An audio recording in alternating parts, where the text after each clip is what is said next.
Hello, my name is Ivy Clem, and you are welcome to another edition of Conversations with Ivy. So, October is Breast Cancer Month, and I am so happy and privileged to be speaking with a cancer survivor.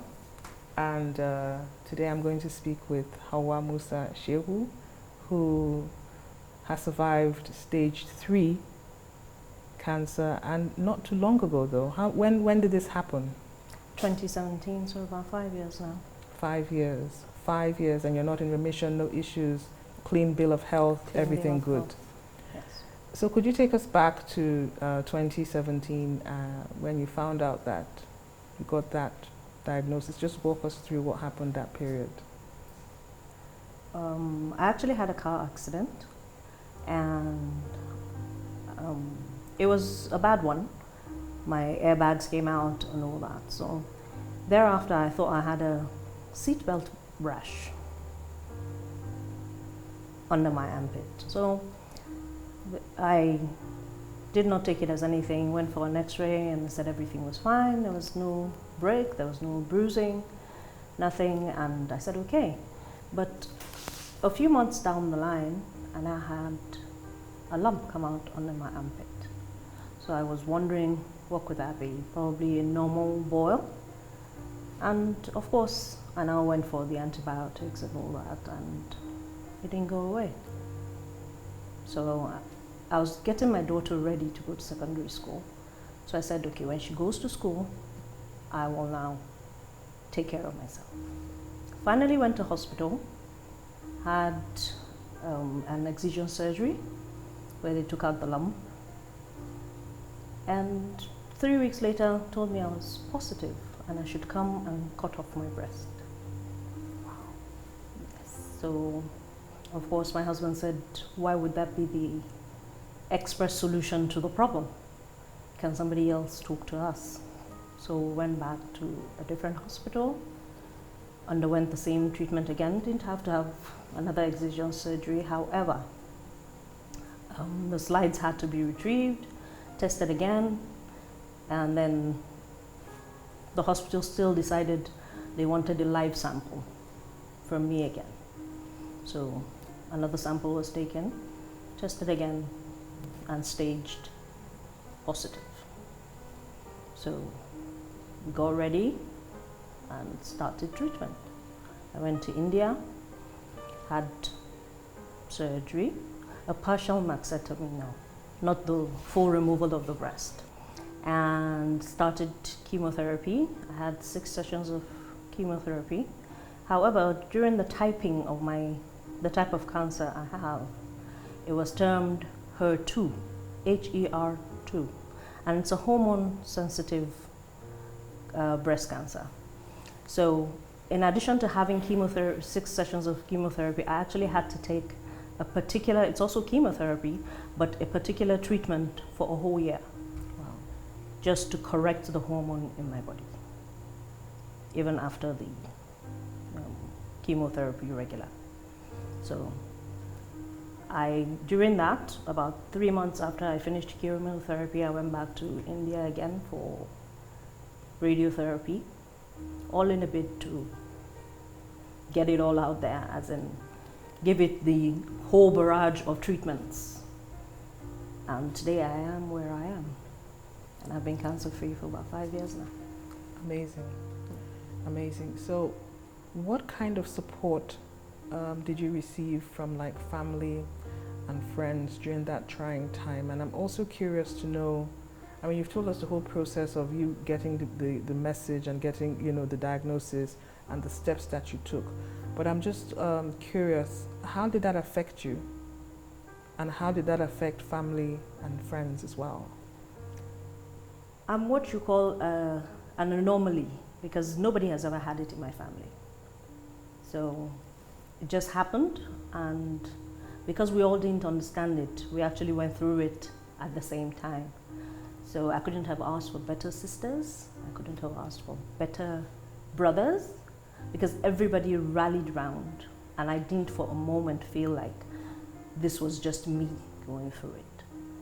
Friends, I had to keep it away from them, because most of my friends were actually at work, and finding out something like that at work would have been an excuse probably to just relegate me to the side or something, and not just realize that even though I had something going on, my brain was still intact and I could still function as should.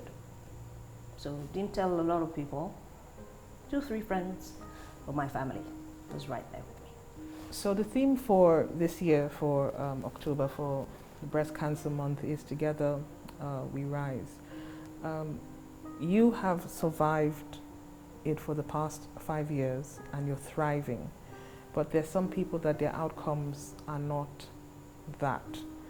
So I'd like you to think about the theme and also to give advice or some kind of support, since you have such an in-depth understanding of what they may be going through, and just give them, you know, words how you got through it and what they can hold on to in that period, in what they're going through. Okay. Everybody should get tested. Everybody should check themselves. Once a month after your period, just do a sampling. Check yourself so that you know that everything is going right. And if you need any support, you want someone to go with you for the checkups and all that, find a friend, call me, I'll go with you, right?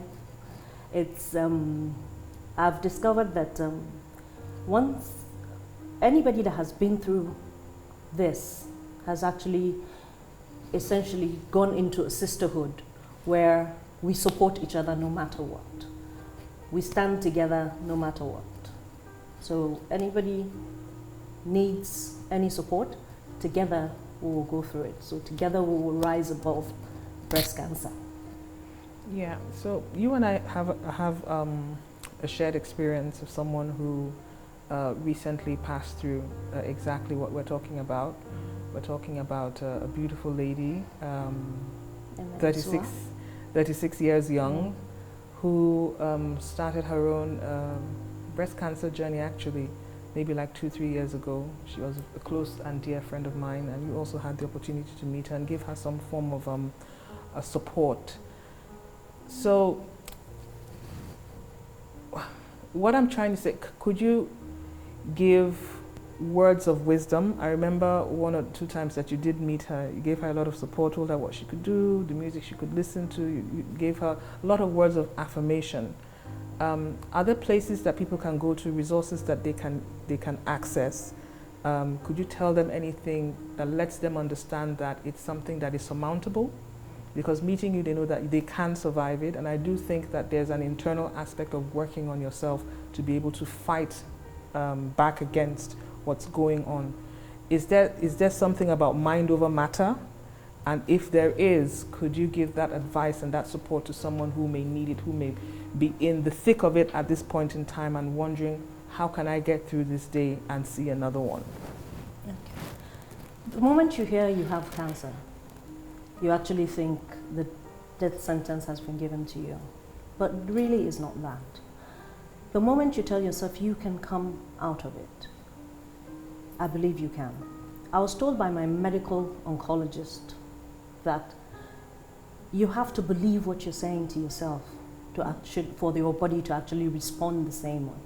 So, but if you do believe that it's already killed you, that's what's going to happen. Your body will keep responding the same way. So no matter the barrage of treatments you throw at it, it will not respond. So you have to believe that you can overcome it and live your life the same way. What I did at that time was, I was the first person on the dance floor at any wedding I went to, any party I went to, and I had, like you said, I had a lot of affirmations I said to myself. I had a lot of songs that motivated me, and alhamdulillah, I'm happy I came through it, and you all can. Yeah. So thank you very much for sharing your story with us. Do you still do checks? Are there periodic checks that you have to do? I know that you've mentioned before that you have some drugs that you have to take. Are there periodic checks that you have to do, even when you have been certified cancer-free, that you have to go on? Yes, actually, I have to be tested every year for the next for the next 5 years now. The doctor said I should be checked every year for 10 years. So I've done 5 now, and you should just check yourself. Go for the mammograms, have CT scans, even better yet, have a PET CT scan, which is what will tell you whether anything is actually going on or not. Have the swabs, just to check that cervical cancer is also a bad one. So women should have those swabs just to check that everything's going right. Okay, thank you so much for telling us your story and your time, and we're sure that you're going to get, of course, you already have a clean bill of health, but it's just going to get better and better, and we'll be celebrating and talking about it when you're 10 years cancer-free, 15 years cancer-free, 20 years cancer-free. Thank you so much for your time, and thank you for listening.